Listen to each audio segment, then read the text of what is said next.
Good evening. March 6, 2019. Still very cold. Winter holding on. Spring's coming. Nonetheless, tonight I want to talk about the books of Dr. Seuss.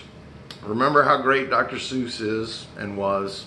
Green Eggs and Ham, Sam I Am, and all the other stories from Dr. Seuss, The Cat in the Hat, The Grinch, all these wonderful stories. An academic study from people based in the liberal mind of the left wing, which is almost a non-existent mind at times, and in this case for sure.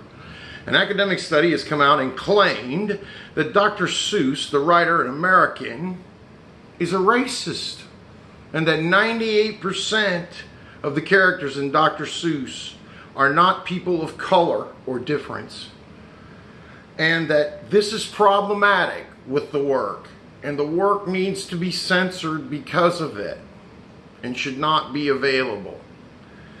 It also claims that there are not enough women or women of color, and that it's a racist text. And I'm like, what color? I started thinking about Dr. Seuss, especially as a child, and although I was lucky to be brought up to not be a racist, I never ever thought about race at all when I was a kid, really. Even when you would see racial incidents, I remember we'd always think, well, there were other things going on there just besides race.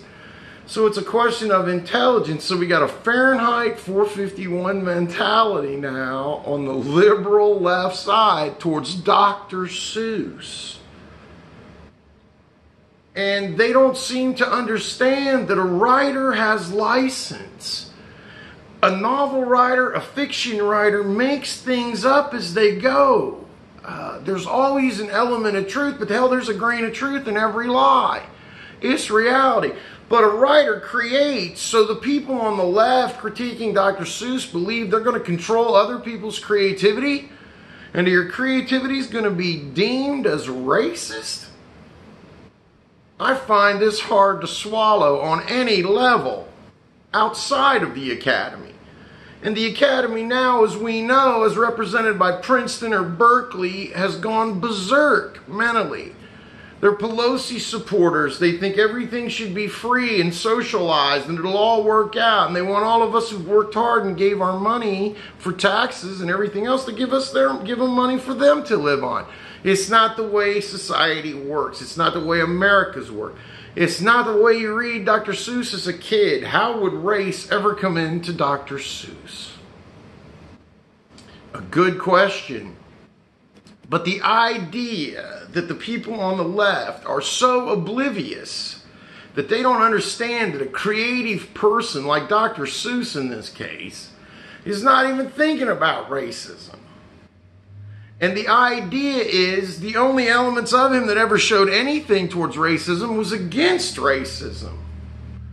So you look it up, it's something there to know, but I think we need to put a tag here on the academy in 2019 America as kind of losing its mind a little bit. You know, Dr. Seuss has been around a long time, and I don't know if any racism has ever been seen. And it sort of makes me reminded the little red engine that could, you know. I think I can, I think I can. Well, is a red engine racist? Oh, hell, that has something to do with Native Americans. Wait, I got green eyes and blonde hair, but I got Native American in me. Yeah, really? Wow. Maybe you're not the only ones on the planet. Maybe Dr. Seuss is not racist at all, but you are. And it's reverse racism.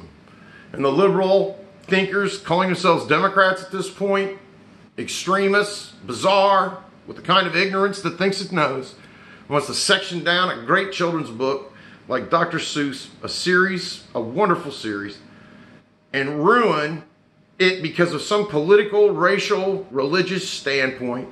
And more than that, brainless wonders on what it takes to create or write. I doubt that any of the people who've done this study ever wrote anything other than the study, or they would realize that creativity is unfettered freedom. The eagle flies free for you and me. And when you're a creative artist, your ego's got to be free the whole time, or you're in trouble. Peace out, y'all. Have a good night. Keep thinking. Dr. Seuss, not a racist. I say. Peace.